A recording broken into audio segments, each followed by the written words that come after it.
السلام علیکم ورحمۃ اللہ وبرکاتہ۔ اعوذ باللہ من الشیطان الرجیم، بسم اللہ الرحمن الرحیم۔ اللہم وفقنا لما تحب وترضى واجعل عاقبۃ امورنا خیرا ولا تکلنا الی انفسنا طرفۃ عین ابدا۔ شب شہادت امام موسیٰ بن جعفر القاظم علیہ الصلاۃ والسلام، آپ تمام عزاداران امام موسیٰ کاظم علیہ السلام اور تمام امت اسلامیہ و بالخصوص تمام راہ روان راہ ولایت و امامت کو تعزیت و تسلیت عرض ہے۔ اللہ تبارک و تعالیٰ کا شکر ہے جس نے ہمیں اہل البیت علیہم السلام کی ولایت سے تمسک اور ولایت اہل البیت علیہم السلام کی پیروی کی توفیق عنایت فرمائی ہے، اور اللہ تبارک و تعالیٰ کی بارگاہ میں شکر گزار ہیں کہ اللہ تبارک و تعالیٰ نے نظام امامت کی صورت میں نجات کی کشتی انسانوں کے لیے مقرر فرمائی ہے، اور ہمیں اس کشتی میں سوار ہونے کی توفیق عنایت فرمائی ہے۔ ایام شہادت و ایام ولادت ائمہ اطہار علیہم السلام و اہل البیت علیہم السلام، یہ ایام عقیدت کے بھی ایام ہیں، معرفت کے بھی ایام ہیں، لیکن ان ایام کی سب سے بڑی خصوصیت یہ ہے کہ یہ عہد کے ایام ہیں۔ امام سے منسوب دن امت کے لیے امامت کے ساتھ عہد کا دن ہوتا ہے۔ ہر چند مرسوم یہ ہو گیا ہے کہ ہم فقط عقیدت کے اظہار پر اور عقیدت کے احساسات و جذبات پر اکتفا کر لیتے ہیں، اور عہد کی طرف زیادہ توجہ نہ ہم کرتے ہیں نہ ہماری توجہ دلائی جاتی ہے۔ جس طرح قرآن کریم میں اللہ تبارک و تعالیٰ نے امامت کو عہد یاد کیا ہے، حضرت ابراہیم خلیل ابو الائمہ علیہ الصلاۃ والسلام کو اللہ تبارک و تعالیٰ نے جب منصب امامت پر فائز کیا اور فرمایا، انتصاب فرمایا، منصوب فرمایا، انی جاعلک للناس اماما، حضرت ابراہیم خلیل علیہ الصلاۃ والسلام نے ہمیشہ کی طرح اپنی سیرت اور اپنی منش و روش کے مطابق اللہ تبارک و تعالیٰ سے تمام انسانیت کے لیے اس منصب امامت کو مستمر اور مستدام رکھنے کے لیے اور مسلسل ہدایت کے اس ذریعہ کو انسانیت کے اندر قائم رکھنے کے لیے فرمایا، قال ومن ذریتی، میری ذریت سے بھی ائمہ ہوں، میری ذریت سے بھی امام ہوں۔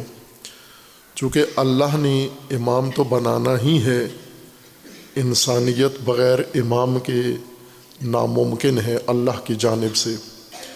انسانیت امام سے دور ہو جائیں، انسان گمراہ ہو کر، غافل ہو کر، بے شعوری کی وجہ سے، غفلت کی وجہ سے ممکن ہے اللہ سے ہی دور ہو جائیں، یا اللہ کے دین سے دور ہو جائیں، اللہ کی ہدایت سے دور ہو جائیں، ہدایت کے وسیلوں سے دور ہو جائیں، یہ ممکن ہے۔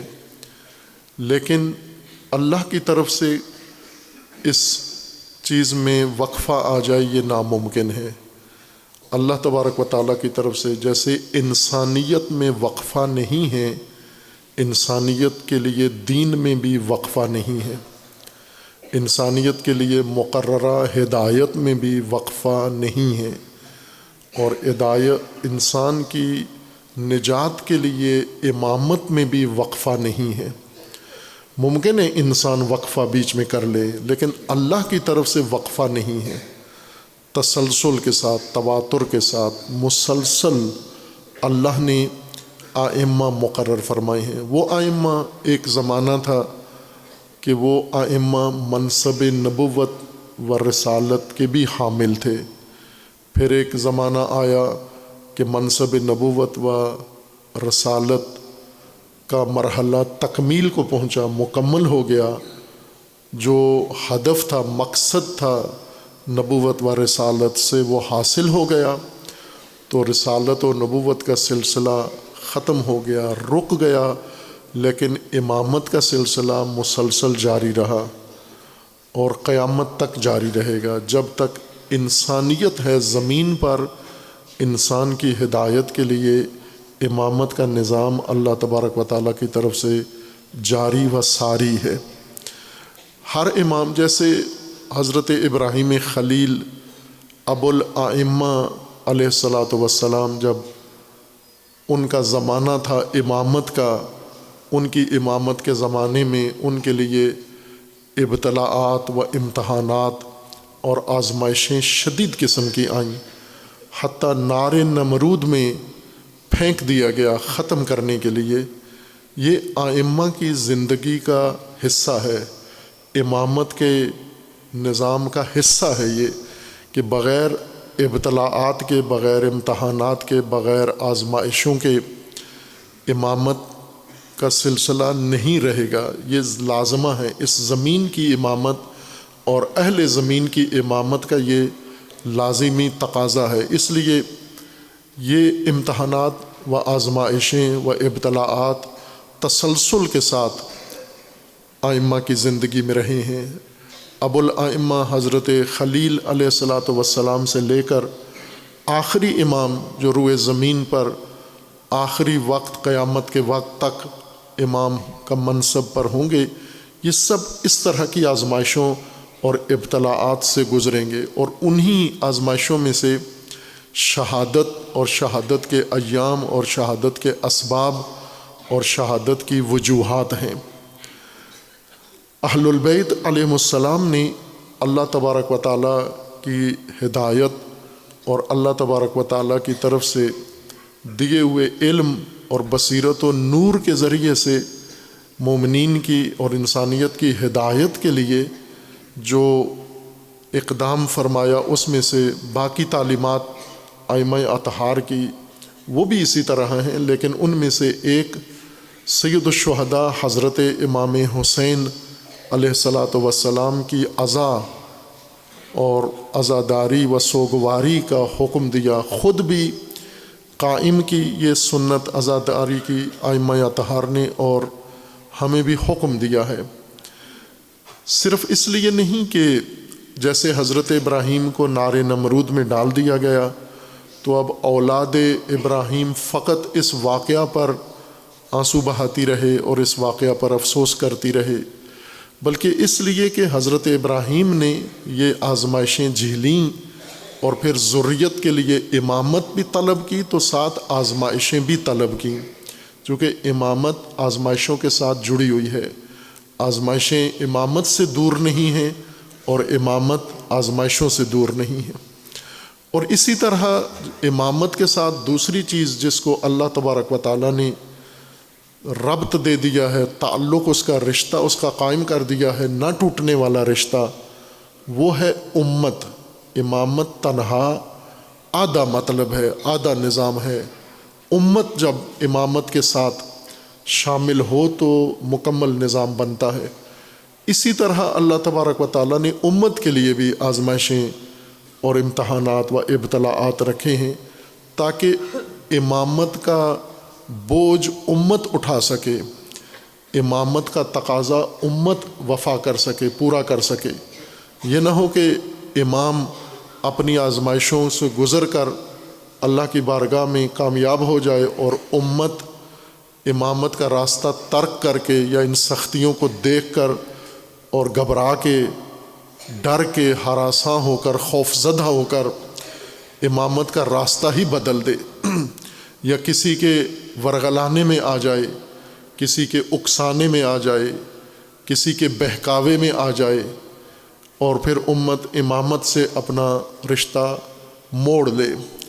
اس لیے اہل البیت علیہم السلام نے یہ اقدام کیا کہ امامت کے ساتھ امت کو منسلک رکھنے کے لیے، امر امامت کو زندہ رکھنے کے لیے یہ سلسلہ عزا و عزاداری آغاز کیا۔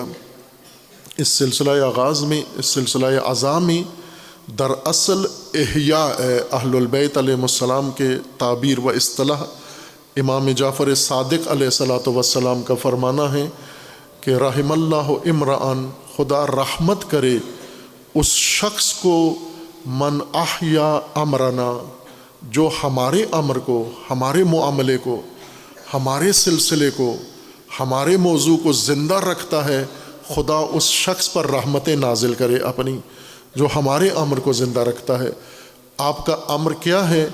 ان کا امر امامت ہے اور ان کا امر ولایت ہے، اور عزاداری سب سے بہترین خوبصورت اہتمام ہے اس امر کو زندہ رکھنے کے لیے، یعنی ولایت و امامت کے نظام کو قائم رکھنے کے لیے اور زندہ رکھنے کے لیے۔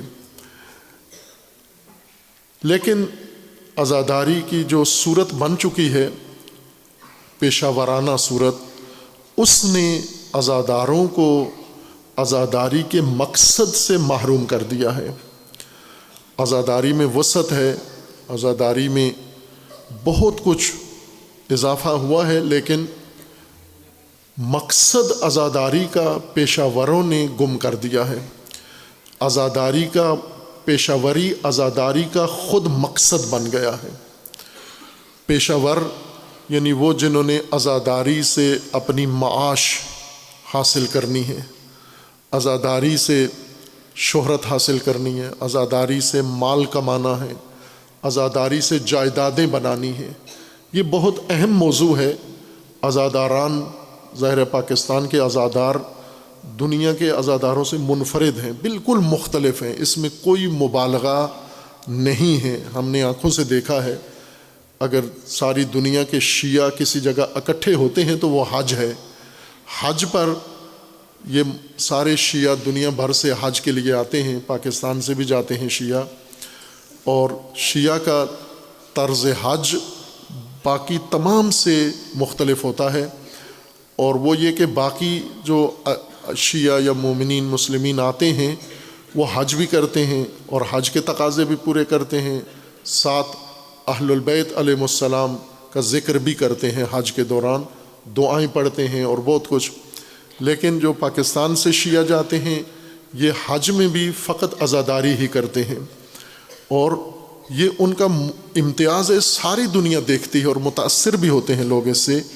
اس لیے یہ عزادار دنیا سے مختلف عزادار ہیں، اور ان کے اندر جو عزاداری کا جذبہ ہے وہ بھی دنیا سے مختلف ہے۔ اتنا جذبہ عزاداری کا کسی کے اندر نہیں ہے، نہ عزاداری پہ اتنا خرچ کرتے ہیں باقی تمام دنیا میں، بلا مبالغہ کہہ رہا ہوں، خواہ وہ عراقی شیعہ ہوں، خواہ وہ ایرانی شیعہ ہوں، وہ لبنانی شیعہ ہوں، وہ آذربائیجانی شیعہ ہوں، وہ عرب شیعہ ہوں، وہ عجم شیعہ ہوں، پوری دنیا میں الحمدللہ شیعہ آبادی کثرت سے ہے، تھوڑے نہیں ہیں، کم نہیں ہیں، لیکن پاکستانی عزاداری کے لحاظ سے نمایاں ہیں عزاداری کے باب میں۔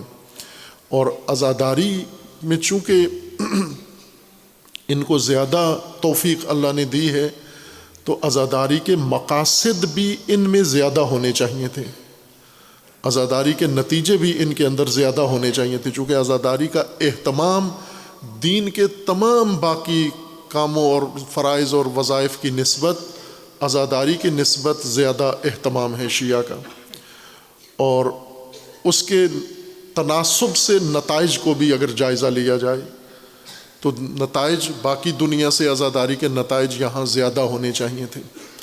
لیکن نتائج کو اگر ہم دیکھیں تو مثلا پاکستان کے شیعہ کتنا خرچہ کرتے ہیں عزاداری پر، اسی کو لے لیں ہم تمام دنیا کے شیعہ کی جو خرچ ہے عزاداری پر، وہ ایک طرف تنہا پاکستان کے عزاداری پہ جو خرچ کرتے ہیں وہ پھر بھی ان سے بالاتر ہوگا۔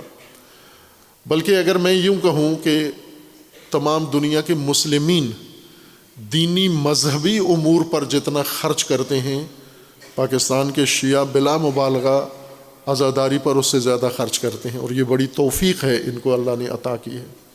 تو نتیجہ بھی اتنا ہی ہونا چاہیے، برتر و عظیم نتیجہ۔ مثلا اس وقت عزاداری کا نتیجہ ہم دنیا میں دیکھیں کیا نکلا ہے۔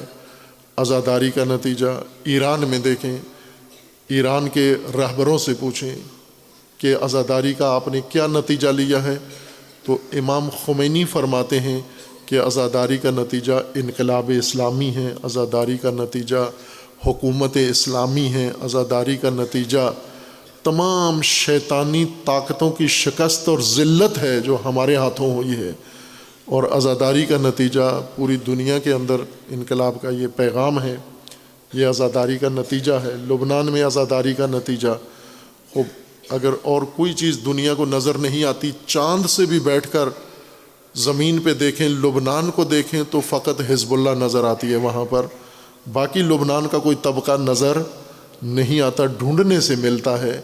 تو یہ عزاداری کا نتیجہ ہے۔ اسی طرح ہم دنیا کے اور مختلف ممالک میں دیکھیں، توقع یہ ہے کہ پاکستان میں عزاداری کا نتیجہ سب سے زیادہ ہونا چاہیے، بیداری سب سے زیادہ ہونی چاہیے، شعور سب سے زیادہ ہونا چاہیے، جذبہ سب سے زیادہ ہونا چاہیے، فداکاری سب سے زیادہ ہونی چاہیے، آگاہی سب سے زیادہ ہونی چاہیے، ولولہ سب سے زیادہ ہونا چاہیے، ایثار سب سے زیادہ ہونا چاہیے۔ ایک ہماری کتاب ہے، اور یہ پہلی کتاب تھی، اللہ تبارک و تعالیٰ نے توفیق دی جب سے طالب علمانہ کربلا مقدس کی تفسیر و کربلا معلیٰ اور کربلا کے مقدس قیام کی جو توفیق اللہ نے دی، جو تبلیغ کی صورت میں، مجالس کی صورت میں بیان ہوئی، اور ان میں سے کچھ کتابی شکل میں، تو پہلی کتاب یہی تھی، اقدار عاشوراء، عاشوراء کی قدریں، وہ قدریں جو سید الشہداء علیہ الصلاۃ والسلام نے عاشوراء میں زندہ کیں، اور وہ قدریں جو عاشوراء کے نام سے سید الشہداء نے وہاں پر پیش کیں، اور وہ قدریں جو کربلا میں ہمیں نظر آتی ہیں۔ یہ اقدار عاشوراء، یہ عزاداری کا نتیجہ ہونا چاہیے۔ وہ اقدار آپ دیکھیں کون سی اقدار ہیں، وہ ہم میں ہونی چاہیے، واجب ہے ہمارے اندر ہو، چونکہ عزاداری کی نسبت ہمارا اہتمام سب سے زیادہ ہے۔ لیکن نتیجے کے لحاظ سے دیکھیں تو نتیجہ وہ اقدار جو عاشوراء کی سید الشہداء کی ہیں، حماسہ حسینی، وہ کمتر نظر کیوں آتا ہے؟ چونکہ عزاداری کو اچک لیا ہے پیشہ وروں نے، ہر قسم کے پیشہ ور نے، ذاکر پیشہ ور، خطیب پیشہ ور، بانی پیشہ ور، پڑھنے والا پیشہ ور، نوحہ خان پیشہ ور، ماتمی پیشہ ور، رونے والا پیشہ ور، پیشہ بنا لیا ہے اس کو۔ اور ظاہر ہے کہ پیشہ وری میں مقصد پیشہ ہی ہوتا ہے، پیشہ وری کا مقصد اس کے پیچھے کوئی اور نہیں ہوتا، کوئی دور کا مقصد نہیں ہوتا، تمام پیشے کا مقصد پیسہ ہی ہوتا ہے، اور جب پیسہ مل جاتا ہے تو مقصد پورا ہو جاتا ہے، خواہ وہ دین پیشہ ہو، قرآن پیشہ ہو جائے، عزاداری پیشہ ہو جائے، کوئی بھی کام مذہب دین پیشہ ہو جائے، پیشے کا مطلب ہے جو ہی آپ کو معاوضہ ملا آپ کا مقصد پورا ہو گیا، اس سے آگے کوئی مقصد نہیں ہوتا۔ اگر عزاداری کا مقصد وہ اقدار جو سید الشہداء نے بیان فرمائی ہیں ان کو مد نظر رکھ کر ہم پاکستان کے اندر عزاداری کا رخ ان اقدار کی طرف موڑیں، سید الشہداء کی طرف موڑیں، حماسہ، عزاداری ایک حماسہ کا تکرار ہو۔ آج کے زمانے میں عزاداری کا نتیجہ ہم دو پیمانوں پر، کسوٹیوں پر پرکھ سکتے ہیں۔ اس وقت ہمارے موجودہ زمانے میں مثلا آج 5 فروری اور 24 رجب المرجب ہے، شب شہادت امام موسیٰ کاظم علیہ الصلاۃ والسلام ہے پاکستان کے افق و تقویم کے مطابق۔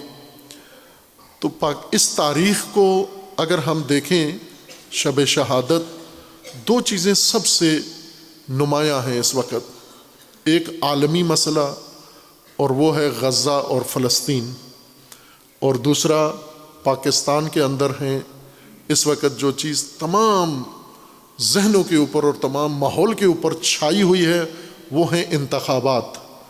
پاکستان میں حکومت تشکیل دینے کے لیے انتخابات، یہ دو چیزیں حاوی ہیں اس وقت، ایک عالمی سطح پر اور ایک ملکی سطح پر، ایک ہمارا ملکی قومی مسئلہ ہے اور ایک ہمارا انسانی عالمی مسئلہ ہے۔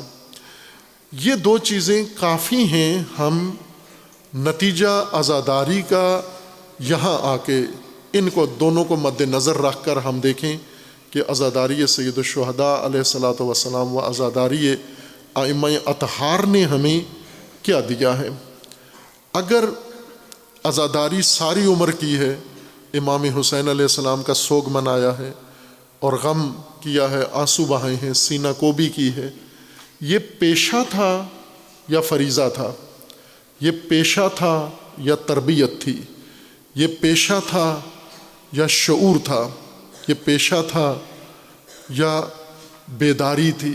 یہ پیشہ تھا، کیا تھا؟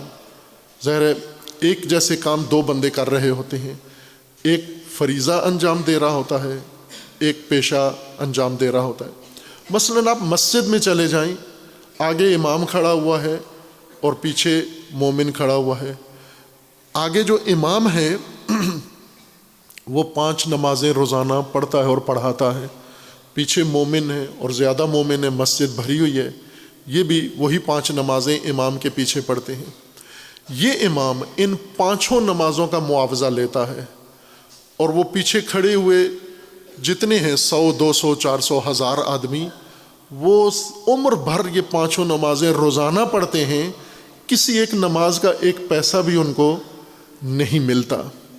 یہاں سے آپ پیشے میں اور فریضے میں فرق سمجھ سکتے ہیں کہ اگر اس مومن کو پیسہ نہ ملے، یہ 5 نمازیں پڑھے گا یا نہیں پڑھے گا؟ جو پیچھے کھڑے ہوئے پڑھ رہے ہیں، ان کو پیسہ نہ بھی ملے تو بھی یہ نمازیں پڑھیں گے، لیکن آگے کھڑے ہوئے امام کو اگر تنخواہ نہ ملے، یہ پڑھے گا یہ 5 نمازیں اور پڑھائے گا؟ نہیں پڑھائے گا۔ یہیں سے فرق پتہ چل گیا ہے کہ اس کا پیشہ ہے، اس کا فریضہ ہے، اس کا پیشہ ہے، اس کا فریضہ ہے۔ آپ عزاداری میں آئیں، عزاداری میں دیکھنے کے لیے کہ پیشہ ور آئے ہوئے ہیں یا فرض شناس آئے ہوئے ہیں۔ خطیب اس کو فیس نہ دیں، اگر پھر بھی مجلس پڑھے تو یہ فرض شناس خطیب ہے۔ ذاکر کو اگر پیسہ نہ دیں، معاوضہ نہ دیں، پھر بھی اگر مجلس پڑھے تو یہ فرض شناس ذاکر ہے۔ اسی طرح ماتمی، نوحہ خان، کوئی بھی اگر معاوضہ نہ دے اور پھر بھی اپنا فریضہ انجام دے، یہ فرض شناس انسان ہے۔ لیکن اگر اس کو کھانا نہ دے تو بھی یہ کام نہیں کرے گا، پیسہ نہ دے تو بھی یہ کام نہیں کرے گا، باقی جو اس کے مطالبات ہیں وہ بھی پورے نہ کرے، وہ کبھی بھی یہ کام نہیں کرے گا۔ یہ علامت ہے پرکھنے کے لیے کہ یہ پیشہ ور ہے یا فرض شناس ہے۔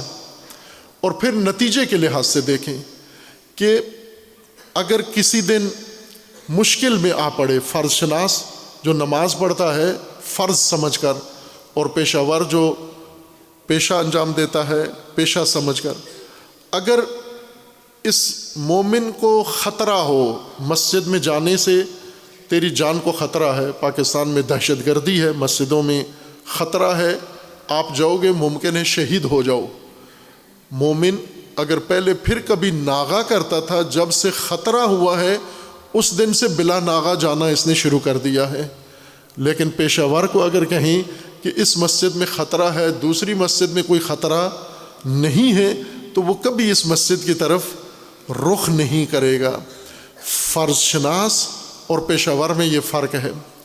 یہی دو کام جو آج ایک ملکی سطح پر ہو رہا ہے اور ایک عالمی سطح پر ہو رہا ہے، پیشہ ور اور فرض شناس نکھر کے سامنے آ جاتے ہیں کہ غزہ آج کیا ظلم تاریخ بشر میں اس سے بڑھ کر ہوا ہے؟ تاریخ بتاتی ہے اس سے بڑھ کر ظلم ساری دنیا کی آنکھوں کے سامنے اتنا بڑا ظلم ہوا ہو، کوئی تاریخ نہیں بتاتی.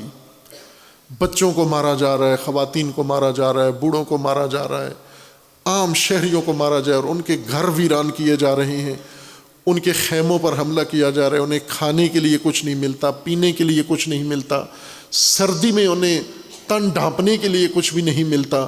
اور ساری دنیا، مسلمان و غیر مسلمان، عالم و غیر عالم، حاکم و غیر حاکم، فقی و غیر فقی، اس طرح اپنے دنیا میں مصروف ہیں جیسے نہ فلسطین نام کی کوئی جگہ ہے، نہ فلسطینی نام کے کوئی آبادی ہے، نہ اس پہ کوئی ظلم ہو رہا ہے، نہ اس کا قتل عام ہو رہا ہے، نہ نسل کشی ہو رہی ہے.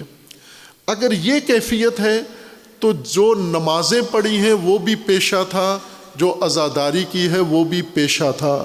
اور پیشہ اسی دنیا میں یا لنگر کے حد تک تمہیں مل جائے گا اس کا معاوضہ، یا شہرت اور واہ واہ، یا 2 ٹکے پیسے کے مل جائیں گے. یہیں پہ تمہارا پیشے کا حساب پاک ہو جائے گا. اللہ کے ہاں تمہارا کوئی حساب نہیں ہے.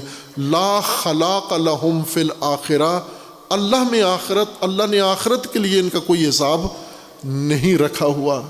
لیکن اگر یہ فرض تھا، کربلا کی عزاداری فرض تھا، تو عزاداری مظلوم کے ساتھ احساس انسان کے اندر زندہ کرتی ہے، ظالم سے نفرت پیدا کرتی ہے. ایک پیمانہ جو میں نے عرصے سے بیان کیا ہوا ہے اور الحمدللہ پاکستان کے اکثر طبقات نے اس پیغام کو سنا ہے اور اس کو سمجھا ہے اور اسے قبول کیا ہے. کئی طبقات ایسے ہیں جنہوں نے باقاعدہ بتایا ہے کہ یہ وہ بات ہے. ہم سمجھتے ہیں کہ دنیا میں یہ راز ہم پر کھلا ہے، آنکھیں کھلی ہیں، توجہ آئی ہے ہماری، اور وہ یہ تھی کہ امام حسین علیہ السلام یزید کے مخالف اور یزید سے نفرت کیوں تھی امام حسین علیہ السلام کو، اور ہمیں کیوں ہے. ہمیں بھی نفرت ہے، امام حسین علیہ السلام کو بھی نفرت تھی، لیکن دلیلیں الگ الگ ہیں. جس دلیل سے ہمیں نفرت ہے یزید سے، اس دلیل سے امام حسین علیہ السلام کو نفرت نہیں تھی، چونکہ وہ دلیل ابھی پیدا ہی نہیں ہوئی تھی، وہ جرم یزید نے ابھی نہیں کیا تھا. اور جس دلیل سے امام حسین علیہ السلام کو یزید سے نفرت ہے، وہ دلیل ہمارے لیے کوئی معنی نہیں رکھتی، اور ہماری وہ دلیل نہیں ہے یزید سے متنفر ہونے کی. وہ کیا دلیل تھی جو امام حسین علیہ السلام کے پاس تھی اور ہمارے پاس؟ ہماری دلیل یہ ہے کہ اس نے امام حسین علیہ السلام اور آل رسول کو شہید کیا ہے، اہل البیت پر ظلم کیا ہے. یہ ہماری دلیل ہے. اگر وہ یہ کام نہ کرتا، امام حسین علیہ السلام کو شہید نہ کرتا اور آل رسول کو اسیر نہ کرتا، کربلا میں جو ظلم و ستم ہوا یہ نہ کرتا اور اپنی حکومت کرتا رہتا، امام حسین کو نہ چھیڑتا، آپ بتاؤ پاکستان کے شیعوں، آپ کو یزید سے کوئی مسئلہ تھا، کوئی مشکل تھی اس وقت؟ کوئی پرابلم تھا آپ کو یزید سے؟ چونکہ یزید نے تو امام حسین کو چھیڑا ہی نہیں، یزید نے تو اہل البیت کو چھیڑا ہی نہیں، کچھ کہا ہی نہیں، اپنی حکومت کرتا رہا. ہمیں کوئی اعتراض نہیں تھا یزید پر. شاید ہم بھی اس کو رضی اللہ اور رحمت اللہ کہہ رہے ہوتے، جیسے آج بعض ناعاقبت اندیش اور بہت سارے بدفہم و نافہم ناسبی کرتے ہیں. شاید ہم بھی ان میں ہوتے اگر وہ یہ جرم نہ کرتا جو کربلا میں کیا.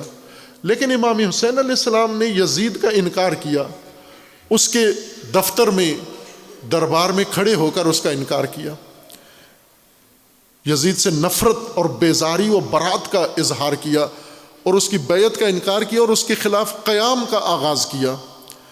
وہ امام حسین علیہ السلام سے پوچھیں کہ یزید نے کیا جرم کیا ہے، آپ کیوں اتنے متنفر ہیں؟ اس نے آل رسول کو مارا ہے؟ نہ، کسی کو ابھی تک نہیں مارا. اس نے امام حسین علیہ السلام کے خاندان کو کوئی نقصان پہنچایا ہے؟ امام حسین علیہ السلام کو کوئی نقصان پہنچایا ہے؟ کچھ بھی نہیں کیا اس نے. جب یزید نے کچھ بھی نہیں کیا امام حسین کے اور آل رسول کے ساتھ، تو امام حسین کو کیوں نفرت ہے یزید سے؟ یہ اصل راز کی بات ہے جاننے کے لیے. یہ سمجھ میں آ جائے تو عزادار ہو، یہ سمجھ میں آ جائے تو شیعہ ہو، یہ سمجھ میں آ جائے تو مسلمان ہو، یہ سمجھ میں آ جائے تو مومن ہو. کیا وجہ تھی امام حسین علیہ السلام کی؟ اور وہ وجوہات امام نے بتا دیں کہ یزید رجل فاسق، یزید فاسق ہے، فاسد ہے، فاجر ہے، شارب الخمر ہے اور قاتل نفس محترمہ ہے۔ یہ میرے دلائل ہیں یزید سے نفرت کے۔ اگر ہمارے بھی یہی دلائل ہوتے تو پھر ہمیں بھی ایک یزید سے نہیں، ہر اس یزید سے نفرت ہوتی جس کے اندر یہ صفات پائی جاتی ہیں۔ لیکن ہمیں ایسا نہیں ہے، ہمیں نہیں ہے نفرت۔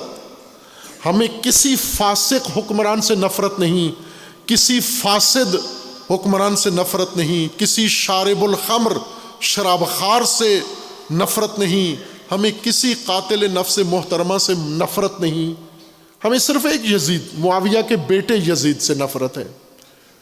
لیکن تاریخ جن یزیدوں سے بھری ہوئی ہے، جن فاسقوں سے، جن فاسدوں سے، جن یزیدوں سے حسین ابن علی کو نفرت ہے، جس بارے میں امام حسین نے فرمایا تھا مثلی، انکار کن الفاظ میں کیا؟ وہ الفاظ ہم نے سنے ہی نہیں۔ امام حسین نے انکار کن الفاظ میں کیا؟ مثلی، مجھ جیسا، لا یبایع لمثل، اس جیسے کی بیعت نہیں کرے گا، مجھ جیسا اس جیسے کی بیعت نہیں کرے گا۔ اب مجھے یہ بتاؤ، یزید جیسے دنیا میں موجود ہیں یا نہیں؟ دنیا میں موجود ہے، پاکستان میں ہیں یا نہیں؟ موجود ہیں۔ تو یزید جیسے جب موجود ہیں تو کیا سیاست میں ایسے یزید جیسے فاسق فاجر ہیں یا نہیں؟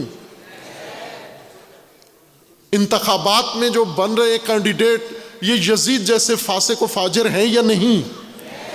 جب یہ یزید جیسے ہیں، مثل، یہ اس کی مثل ہیں کہ لیس لا یبایع مثلی لمثل، مجھ جیسا اس جیسے کی بیعت نہیں کرے گا۔ تو یزید جیسا تو آج دنیا بھری ہوئی ہے، پاکستان بھرا ہوا ہے۔ حسین جیسا کون ہے جو ان کو جا کر کہے میں تمہاری بیعت نہیں کرتا، میں تمہارے ساتھ شامل نہیں ہوتا، میں تمہارے ساتھ کھڑا نہیں ہوتا؟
کیا آج امام حسین علیہ السلام نہیں دیکھ رہے ہمیں؟ کیا آج امام موسیٰ کاظم علیہ السلام، اگر ہارون الرشید یہ ستمگر، یہ ظالم، یہ جفاکار، باوجود اس کے کہ رسول اللہ کے خاندان سے ہے، رسول اللہ کے چچا عباس کا بیٹا ہے، ان کی اولاد سے ہے، اور امام موسیٰ کاظم رسول اللہ کی اولاد سے ہیں، یہ چچا کی اولاد سے ہے، قریبی رشتہ ہے، قریبی رشتہ دار ہونے کے باوجود امام موسیٰ کاظم علیہ السلام کو 14 سال جیل میں رکھتا ہے اور پھر آخرکار غریبانہ اور مظلومانہ شہید کر دیتا ہے اور اپنے جرم کے نشان مٹا دیتا ہے، اور جنازہ پل پہ رکھوا کے مزدوروں سے اور شہر میں منادی کراتا ہے کہ موسیٰ ابن جعفر اس دنیا سے چلے گئے ہیں، لیکن میرا ان کی شہادت میں کوئی دخل نہیں ہے، موت میں نہیں ہے، تصدیق کے لیے آ کے دیکھ لو، نہ گردن پہ رسی کا نشان ہے اور نہ ہی گردن پہ کسی خنجر کا نشان ہے، پورے بدن کا جائزہ لے لو، کہیں بھی پھانسی کا، رسی کا، خنجر کا نشان موجود نہیں ہے۔ اور بغداد کے لوگ آتے ہیں، آ کر چہرے سے کپڑا ہٹاتے ہیں، گردن کا جائزہ لیتے ہیں اور ساتھ گواہی دیتے جاتے ہیں کہ خلیفہ نے موسیٰ ابن جعفر کو قتل نہیں کیا، اور چلے جاتے ہیں۔ ساتھ افسوس بھی کرتے ہیں۔ کچھ یہ کہتے تھے امام روافض دنیا سے چلے گئے ہیں، جو منادی ہوئی تھی وہ یہی تھی، امام روافض دنیا سے، رافضیوں کے امام دنیا سے چلے گئے ہیں۔ وہ بغداد میں شیعہ بھی موجود تھے، وہ بھی آئے، تصدیق کر کے چلے گئے کہ آیا قتل کے آثار کہیں ملتے ہیں لاش پہ یا نہیں ملتے، اور پھر چلے گئے۔ کیا اگر ہارون الرشید یہ ظلم نہ کرتا، یہ جنایت نہ کرتا، امام کو شہید نہ کرتا، اس زندان میں اتنا طولانی زندان میں قید کر کے اور سختیاں کر کے اور اس دردناک طریقے سے شہید نہ کرتا، ہمارا ہارون کے بارے میں کوئی اعتراض تھا؟ ہمیں کوئی اعتراض نہیں تھا۔ لیکن امام موسیٰ ابن جعفر، امام کاظم کو اعتراض تھا ہارون پر۔ ابھی ہارون نے امام موسیٰ کاظم کو قتل نہیں کیا، شہید نہیں کیا۔ کیوں شہید کیا؟ چونکہ اسے پتا تھا کہ موسیٰ ابن جعفر کو مجھ پر اعتراض ہے، مجھے قبول نہیں کرتے، مجھے حاکم نہیں مانتے، میں رشتہ دار ہوں، رشتہ داری کے باوجود مجھے حاکم نہیں مانتے۔ تو موسیٰ ابن جعفر کی مجلس میں آ کر ہم فقط رو کے چلے جائیں اور یہ سمجھے کہ موسیٰ ابن جعفر کو پرسہ دے دیا ہم نے اور حق ادا کر دیا، اور پھر ہارون سے بدتر سیاستدان و حکمران، آج کے حکمرانوں کے لیے، پاکستانی سیاستدانوں کو اگر پرکھنا چاہتے ہو، ایک کسوٹی پہ پرکھ لو، یہ کتنے جانور ہیں، کتنے پلید لوگ ہیں، یہ کتنے وحشی ہیں۔ یہ کیا ان کو نہیں پتا کہ غزہ میں ظلم ہو رہا ہے کوئی ایسا پاکستانی سیاستدان جسے نہ پتا ہو غزہ میں کیا ہو رہا ہے؟ مذہبی سیاستدان، سیکولر سیاستدان، قوم پرست سیاستدان، لیبرل سیاستدان، سیکولر سیاستدان، کوئی ایسا پاکستان میں کینڈیڈیٹ قومی اسمبلی، صوبائی اسمبلی کا ہے کہ جس کو نہ پتا ہو کہ اس وقت غزہ میں کیا ظلم ڈھایا جا رہا ہے کوئی؟ تصور کر سکتے ہیں ایسا کوئی ہے پاکستانی جس کو نہ پتا ہو؟ اس کو پتا ہے۔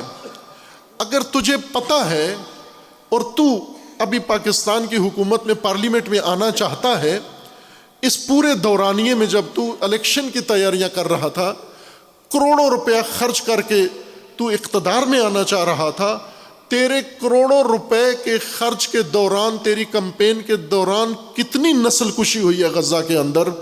کیا تیرے کان پہ جوں رینگی ہے؟ تیرے ماتھے پہ شکن آئی ہے؟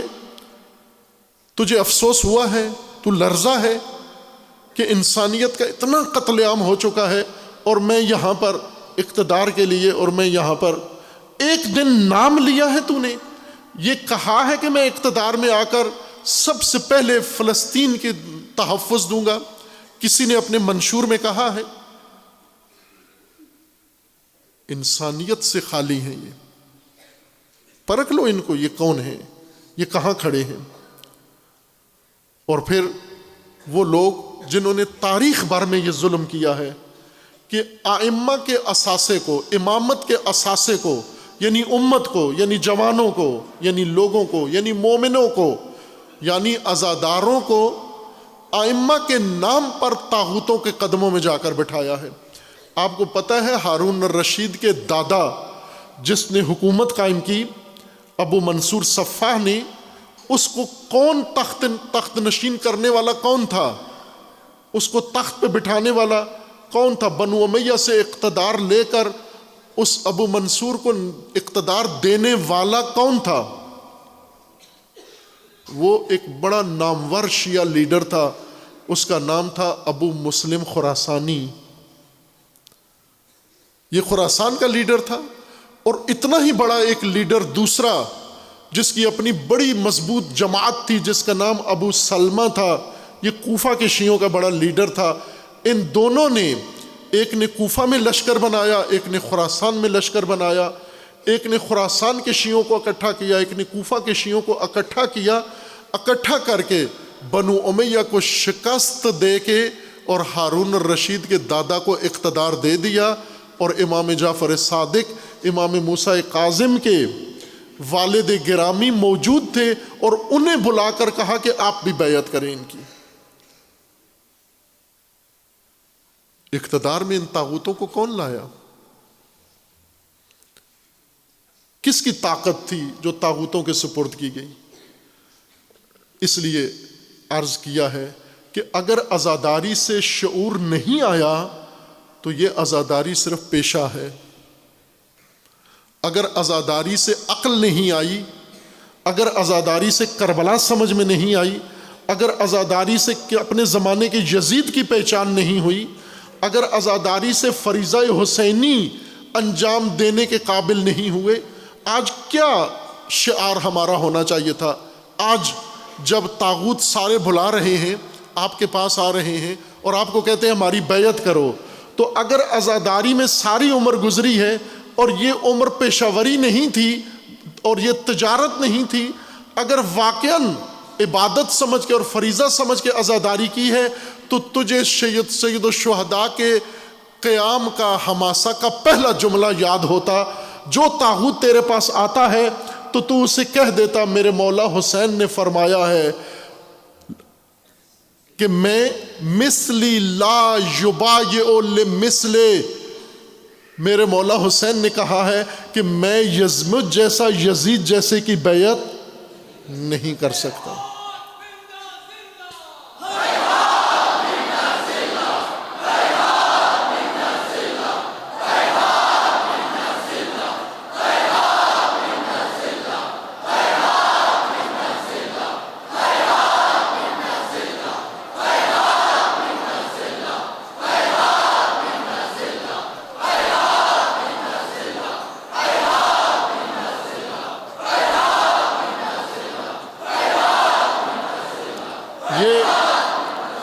یہ اہل سنت کے ایک عالم ہیں، چند سال پہلے غالباً 2018 میں ان کا یہ کلپ چلا تھا، میں نے بعض خطبوں میں اشارہ بھی کیا تھا۔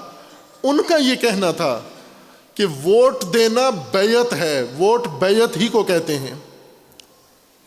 اب یہ دیکھو کس کی بیعت کرنی ہے تم نے۔ عزاداری میں کیا بنے ہو؟ مثلی بنے ہو یا نہیں بنے ہو؟ مثل الحسین بنے ہو یا نہیں بنے ہو؟ امثال حسین بنے ہو یا نہیں بنے ہو؟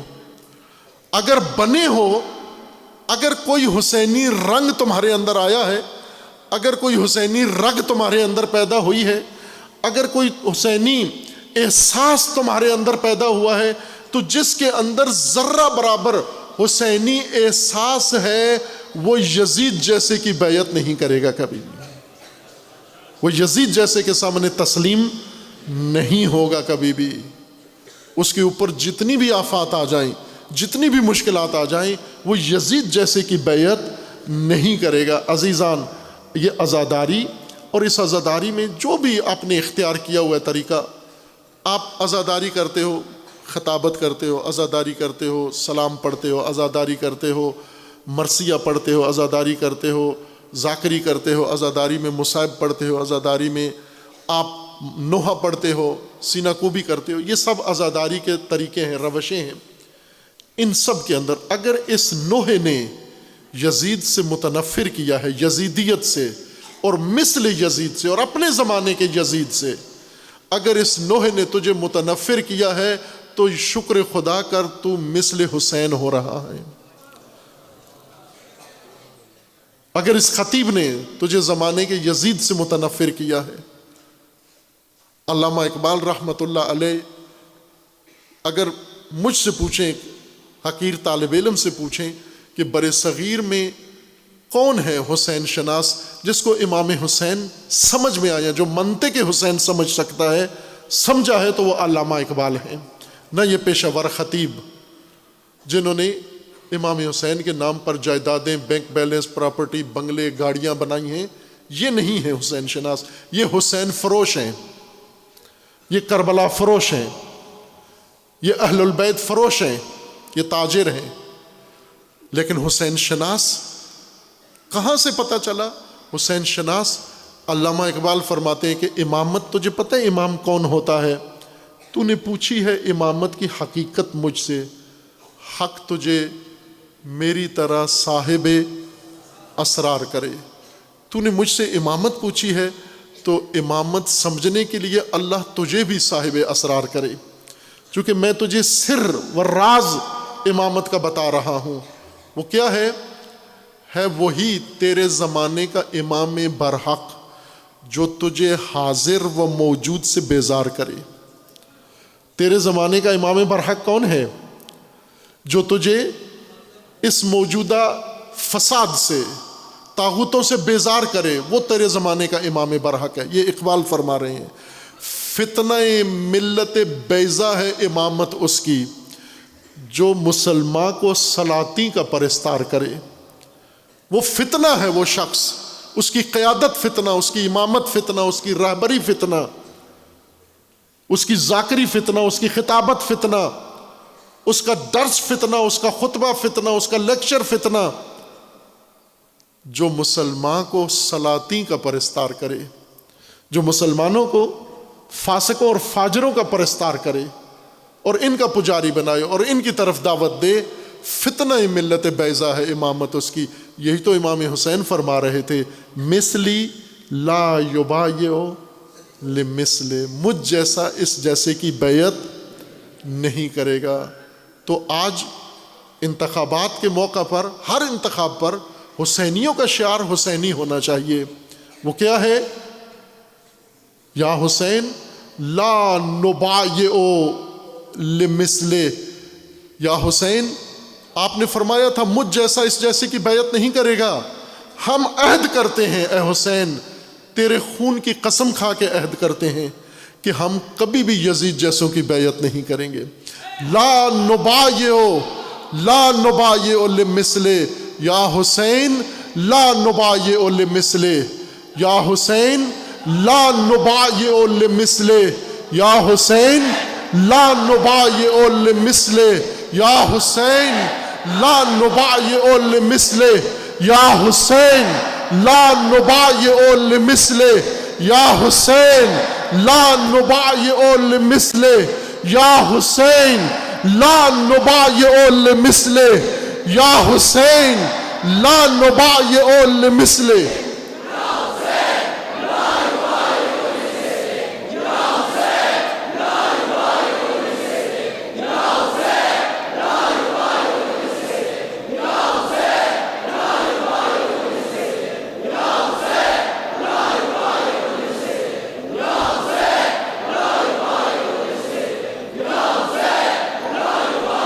لیکن یہ پتہ چلنا چاہیے، شعار دینے سے پہلے شعور ہونا چاہیے، اور وہ یہ ہے کہ جب آپ یزید کی بیعت نہیں کرو گے تو یوں نہیں کہ یزید آپ کو اپنے حال پہ چھوڑ دے گا۔ اگر نوک نیزہ پہ سر اٹھانے کے لیے تیار ہو، اگر زیر خنجر گردن کٹانے کے لیے تیار ہو، تو پھر شعار حسینی دو اس شعور کے ساتھ۔ اس کی قیمت ہے، انکار بیعت کی قیمت ہے۔ کیوں نہیں کسی سے قیمت ادا ہوتی؟ بڑے بڑے فن خوان، پڑھے لکھے ہوئے، ابا کبا پوش، جبے اور دستاریں پہنے ہوئے، حسین حسین ساری زندگی کرتے ہوئے، رسمیں بجا لاتے ہوئے، کیوں یزید کی بیعت کا انکار نہیں کر سکتے؟ چونکہ انہیں پتہ ہے کہ صرف انکار ہی نہیں، بعد میں سر بھی کٹانا ہوتا ہے، بعد میں گردن بھی کٹانا ہوتی ہے، وہ مہنگا پڑتا ہے، اس سے بچتے ہیں۔ تو جو یہ شعار دیتا ہے لا نبایع لمثل یا حسین، اسے پتہ ہونا چاہیے کہ اس کی قیمت کیا ہے، اور اگر اس کی قیمت دینا پڑی، وقت آ گیا، یزید وقت اگر اس شعار کے بدلے اور اطاعت حسین کے بدلے، حسین علیہ السلام کی اطاعت، یہ پہلا جملہ تھا جب ولید نے، یزید کے گورنر نے امام حسین علیہ السلام کو دربار میں بلایا تو امام نے اسے کہا کہ بتاؤ کیا ہے؟ اس نے کہا کہ معاویہ مر گیا ہے اور یزید اس کا جانشین ہے، یزید نے خط لکھا ہے کہ مدینہ کے فلاں فلاں سے بیعت لو، اگر نہیں کرتے تو گردن کاٹ دو۔ اس وقت امام حسین علیہ السلام نے فرمایا میں کون ہوں تجھے پتہ ہے؟ انا اہل بیت النبوہ ومعدن الرسالہ ومختلف الملائکہ ومہبط الوحی۔ تجھے پتہ ہے میں کون ہوں؟ میں اہل بیت نبوت ہوں، میں وہ ہوں جس کے گھر ملائکہ کا آنا جانا ہے، میں وہ ہوں جو رحمت کی کان ہے۔ تجھے پتہ ہے میں کون ہوں، کس خاندان سے ہوں، کس کوک سے ہوں، اور جس کی بیعت کی تو مجھے بلا رہا ہے میں بتاؤں یہ کون ہے؟ وَأَمَّا يَزِيد فَرَجُلٌ فَاسِقٌ، اور تیرا یزید یہ پلید، تیرا بے غیرت، تیرا یہ فاسد اور فاسق حکمران میں بتاتا ہوں یہ انسانیت سے گرا ہوا ہے، یہ پلید ہے۔ لا یبایع مثلی لمثلہ یا مثلی لا یبایع لمثلہ، مجھ جیسا اس جیسے کی بیعت نہیں کر سکتا۔ یہ کب کہنا چاہیے؟ یہ انتخابات میں جب بیعت مانگی جائے تو پھر کہنا چاہیے۔ یہ پہلا جملہ ہے جو سید الشہداء نے یہ جملہ کہہ کر کربلا کا آغاز کیا، یہ کہہ کر شروع کیا۔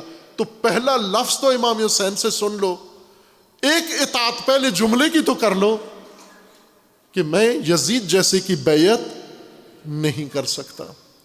اور پھر آگے یزید جیسے کون ہیں؟ جو اس وقت غزہ پہ ظلم کر رہے ہیں، ظلم کروا رہے ہیں اور اس ظلم پہ خاموش بیٹھے ہوئے ہیں اور اس ظلم کے حامی ہیں اور اس ظلم کو روکنے کے لیے کوئی اقدام نہیں کر رہے ہیں، یہی یزید جیسے ہیں۔ حسین جیسے وہ اس ظلم کو روکنے کے لیے اپنی جانیں قربان کرنے کے لیے تیار ہیں۔ یہ درس امامت ہے جو عزاداری ہمیں سکھاتی ہے، اور انشاءاللہ ہم اللہ تبارک و تعالیٰ کی بارگاہ میں یہ دعا کرتے ہیں کہ خدایا اگر دنیا میں کوئی نہیں ہے ان غزہ کے مظلوموں کا حامی، اگر انسانیت ان میں ختم ہو چکی ہے، اگر مر چکا ہے احساس انسانی ان کے اندر، تو خدایا ان کی جگہ پر بھی ہمیں توفیق عطا فرما۔ ہم اپنے مولا امام حسین اور اپنے مولا امام موسیٰ کاظم کی سیرت پر اور ان کی اطاعت میں اور ان کی ولایت میں اور ان کی امامت میں یہ فریضہ انجام دیتے ہوئے ہم بھی اپنے ائمہ کی طرح جام شہادت نوش کریں۔ اے خدایا یا ہمیں توفیق دے ہم غزہ کے مظلوموں کو بچا سکیں، یا پھر ہمیں بھی ان کے ساتھ جام شہادت و توفیق شہادت عطا فرما۔ زندہ رکھ کر ان مظلوموں کی مظلومیت اور ان کے قتل کا امتحان پروردگارہ بہت سخت ہے۔ یہ امتحان دل مر جاتا ہے، جگر خون ہو جاتا ہے، اس سے آرزو زندگی کی ختم ہو جاتی ہے، بہت دشوار ہے یہ تحمل کرنا۔ روزانہ 300-400 لاشیں گریں اور دنیا صرف خبریں نشر کرے اور خبروں سے آگے کچھ بھی نہ کرے۔ اس دنیا میں حسین ابن علی کا نام لینا، ائمہ کا نام لینا اور پھر خاموشی اختیار کر لینا، یہ ائمہ کی ولایت و امامت کے ساتھ سازگار نہیں ہے۔ امامت کا مطلب یزیدیوں کو ووٹ دینا نہیں ہے، اس وقت امامت کا مطلب غزہ کے لیے قیام کرنا ہے، فلسطین کے لیے قیام کرنا ہے، اور انشاءاللہ یہ حسینی یہ ثابت کریں گے اور اس غافل دنیا کے اندر بھی یہ روح حسینی پیدا کریں گے۔ انشاءاللہ ہر پاکستانی کو، عورت و مرد کو بیدار کریں گے۔ انشاءاللہ وہ اپنے مظلوم بھائیوں اور اپنے مظلوم بچوں اور بہنوں کے لیے جو غزہ میں جن کی نسل کشی ہو رہی ہے، انشاءاللہ آخری قطرہ خون تک، آخری رگ حیات تک انشاءاللہ ان کے لیے قیام میں شامل ہوں گے اور قیام کریں گے انشاءاللہ۔ اللہ تبارک و تعالی آپ سب کو اجر عظیم عطا فرمائے۔ اللہ تبارک و تعالی آپ سب کو شعور حسینی عطا فرمائے۔ اللہ تبارک و تعالی آپ سب کو جذبہ حسینی عطا فرمائے۔ اور پروردگار اس عہد میں آپ کو بیعت امام حسین اور اطاعت امام حسین کا عملی مظاہرہ کرنے کی توفیق عطا فرمائے۔ اللہ تبارک و تعالیٰ پاکستان کی حفاظت فرمائے، خداوند تبارک و تعالیٰ غزہ کے مظلوموں کو نجات عطا فرمائے، اور پروردگار ان ظالموں کو ظلم سمیت نیست و نابود فرمائے۔ دعا ہے اللہ تبارک و تعالیٰ کی بارگاہ میں، پروردگارہ اسرائیل، امریکہ اور غزہ کے اندر جو مجرم شامل ہیں ان سب کو صفحۂ ہستی سے محو فرما، مجاہدین فلسطین کو، حزب اللہ و یمن کو کامیابی عطا فرما، ان ظالمین کو عبرتناک سزا دے کر پروردگارہ اس زمین کو ان کے پلید وجود سے پاک و صاف فرما۔ والسلام علیکم ورحمۃ اللہ وبرکاتہ۔